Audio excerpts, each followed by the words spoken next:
इस शरीर की प्राप्ति में माता पिता की भूमिका है कि नहीं?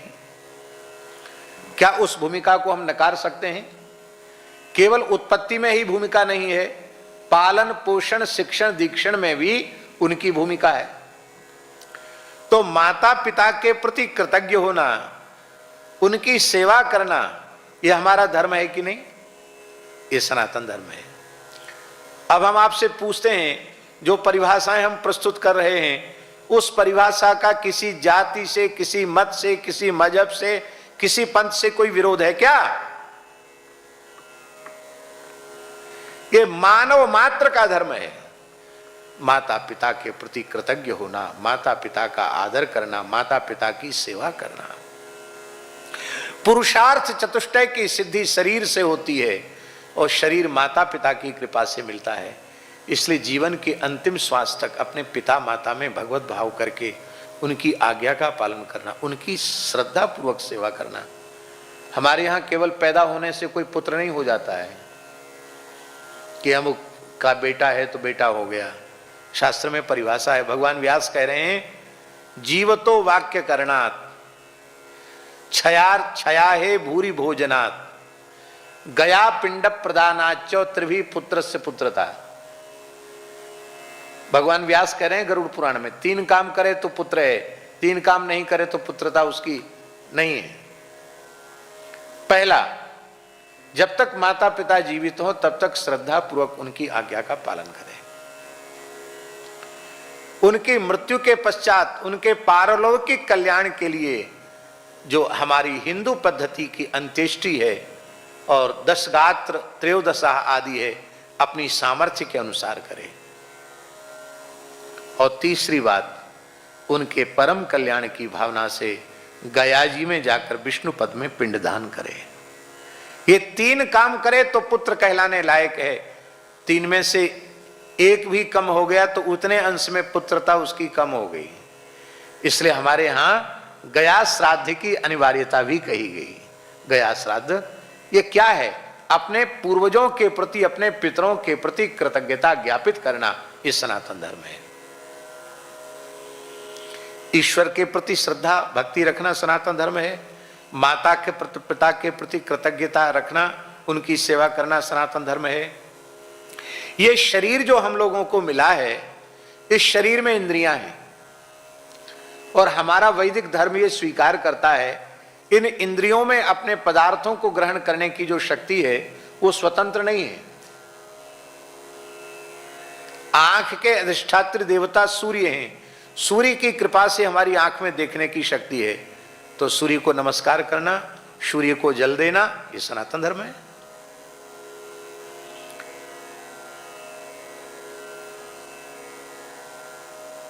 हमारे हाथ के अधिष्ठात्री देवता इंद्र हैं, तो आहुति देकर इंद्राय स्वाहा, इंद्र के प्रति कृतज्ञता करना, ये सनातन धर्म है। पैर के अधिष्ठात्री देवता विष्णु हैं। पैर के बिना गति नहीं, विष्णु के बिना हमारी गति नहीं है। तो कहने का अर्थ है, अब अलग अलग विस्तार में जाने की आवश्यकता नहीं है, हमारी संपूर्ण ज्ञानेंद्रियों कर्मेंद्रियों के ऊपर कोई ना कोई देवता विराजमान है। मन का देवता अलग है, बुद्धि का देवता अलग है, चित्त का देवता अलग है, अहंकार का देवता शिव है। प्रत्येक ज्ञानेंद्रिय कर्मेंद्रिय अंतरिंद्रिय का कोई ना कोई अधिष्ठात्री देवता है और उन देवताओं की शक्ति प्राप्त करके ही हम अपना लौकिक अथवा पारमार्थिक कार्य पूर्ण करते हैं। तो आज की भाषा में कहें तो हम जो कुछ भी अच्छी चीज हासिल करते हैं उसमें इन देवताओं का शेयर है, तो उनका अंश है, तो उनको देना चाहिए कि नहीं देना चाहिए? तो समय समय से हम यज्ञ करके, आहुति दे करके वायुमंडल को तो पवित्र करते ही हैं, देवताओं का पूजन करके, देवताओं को आहुति आदि दे करके हम देवताओं के प्रति कृतज्ञता ज्ञापित करते हैं, पितरों का पिंडदान करते हैं। हमें जो संस्कार प्राप्त हुए हैं वो ऋषि महर्षियों के द्वारा प्राप्त हुए हैं। तो हमारी ऋषि परंपरा का आदर करने वाले जो भी हमारे पूज्य संत महापुरुष हैं, धर्माचार्य हैं, उनमें उन पुरातन ऋषियों का दर्शन करते हुए उनका हम आदर करते हैं, उनसे धर्मशास्त्र की अच्छी बातों को सुनते हैं और उनको अपने व्यवहार में लाने का प्रयत्न करते हैं, तो उन महत्पुरुषों का आदर करना, उनके प्रति कृतज्ञ होना, उनकी यथासाध्य सेवा करना, ये हमारा धर्म है कि नहीं? इसी का नाम सनातन धर्म है। अब और बारीक विचार करें, हम जो कुछ करते हैं लोहिया जी, यदि हमारे आसपास वाले, हमारे परिवार वाले यदि उसमें सहयोगी न हो तो आप इतने बढ़िया तरीके से कर सकते हैं क्या? आपका पुत्र पार्थ है, आपके काम में सहयोगी न हो, आपकी पत्नी आपके काम में सहयोगी न हो, आपके इष्ट मित्र आपके काम में सहयोगी न हो, तो आप इतना अच्छा कर सकते हैं क्या? नहीं कर सकते हैं। इसका मतलब है अपने परिवार के प्रति भी कृतज्ञ होना, इनकी भी सेवा करना, यह सनातन धर्म है। एक यही है वास्तविक कुटुंब प्रबोधन, इनकी सेवा करना यह सनातन धर्म है। फिर हम जिस समाज में हैं उस समाज की सेवा करना, मानव जाति की सेवा करना सनातन धर्म है। अब आखिरी एक विशेष बात, हमें जो कुछ धार्मिक आध्यात्मिक संस्कार मिल रहे हैं, हमको उन्नति का, प्रगति का जो कुछ भी अवसर मिल रहा है, वो कहां मिल रहा है? किस धरती पर मिल रहा है? धर्म प्राण भारतवर्ष की पुण्य धरा पर ही हमें फलने फूलने का, ज्ञान कर्म भक्ति उपासना करने का जो सौविध्य हमें मिल रहा है, भौतिक अथवा आध्यात्मिक उन्नति करने का जो अवसर हमें मिल रहा है, वो कहाँ मिल रहा है? भारत राष्ट्र में मिल रहा है, पवित्र भारत की धरती में मिल रहा है। इसलिए भारत माता के प्रति हृदय से कृतज्ञ होना, राष्ट्रभक्त होना, राष्ट्र के प्रति समर्पित होना, ये सनातन धर्म है। इसलिए जब हम विचार करते हैं तो राष्ट्रभक्ति, गुरु भक्ति, मातृपितृ भक्ति, समाज की भक्ति, देवी देवताओं की भक्ति, ये अलग अलग नहीं रह जाती, सब मिलकर एक हो जाती है। और जो सब मिलकर एक हो जाए उसी का नाम है सनातन धर्म। अब आखिरी बात यह है कि हमारी जितनी उपासना पद्धतियां हैं, जन्म से लेकर अंत्येष्टि तक हमारे जितने संस्कार हैं, उन संस्कारों में भारतीय वेद लक्षणा गाय है। वो गाय केवल हमारा पोषण नहीं कर रही है, अपने गव्य पदार्थों से यज्ञादि के द्वारा देवताओं का पोषण कर रही है, ऋषियों का पोषण कर रही है, मानव जाति का पोषण कर रही है, गोबर गोमूत्र के द्वारा धरती का पोषण कर रही है, प्रकृति का पोषण कर रही है। अपनी उपस्थिति से संपूर्ण विराट का पोषण कर रही है गाय।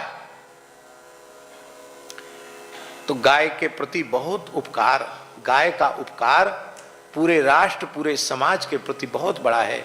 इसलिए गावो विश्वस्य मातरः, गावो विश्वस्य रक्षिता, हमारे पूर्वजों ने इसीलिए कहा। तो गाय के प्रति हृदय से कृतज्ञ होना, गो सेवा करना, गोरक्षा की भावना रखना, ये सनातन धर्म है। तो बहुत अच्छी बात आज विचार करने का अवसर मिला कि हम कृतज्ञता के भावों से भरे रहें, इसी का नाम सनातन धर्म है। और हम भगवान से प्रार्थना करते हैं कि यह कृतज्ञता के भाव सारी धरती पर व्याप्त हो जाएं।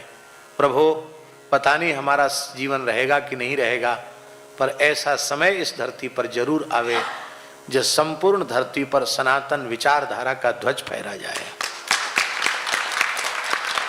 उसमें कोई सभ्यता किसी सभ्यता को पीड़ित करने वाली नहीं होगी, क्योंकि सबको साथ लेकर, सबको वसुधैव कुटुंबकम की भावना को लेकर चलने वाली विचारधारा ही सनातन विचारधारा है।